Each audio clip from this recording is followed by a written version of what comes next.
श्रीकृष्ण. मी आज बनवत आहे खमंग अशी शेंगदाण्याची चटणी. त्यासाठी मी लसण, शेंगदाणे, जिरा, तिखट आणि नमक, तेल हे घेतलेलं आहे. आता आपण रेसिपी स्टार्ट करू. 1 चम्मच तेल मी टाकलेलं आहे याच्यामध्ये. 1 चम्मच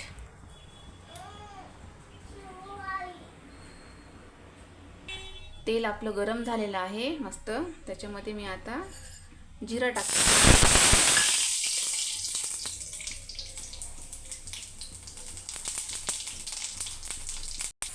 शेंगदाणे, लसण फ्राय करून घेतलेले आहे मी मस्त.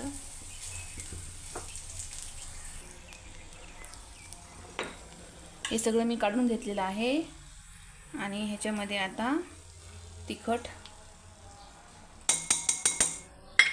आणि चवीनुसार नमक, मीठ हे टाकते.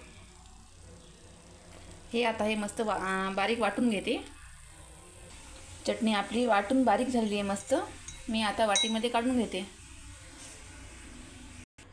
आपली चटणी तयार झालेली आहे अशी खमंग अशी मस्त. ह्याच्यामध्ये जिरा ते टाकल्याने एकदम टेस्ट छान येते, खमंग लागते. माझ्या चॅनलला शेअर करा, सबस्क्राईब करा, लाईक करा. अशी चटणी बनवा, खा, टेस्ट करा, झटपट बनते. ठीक आहे, थँक्यू.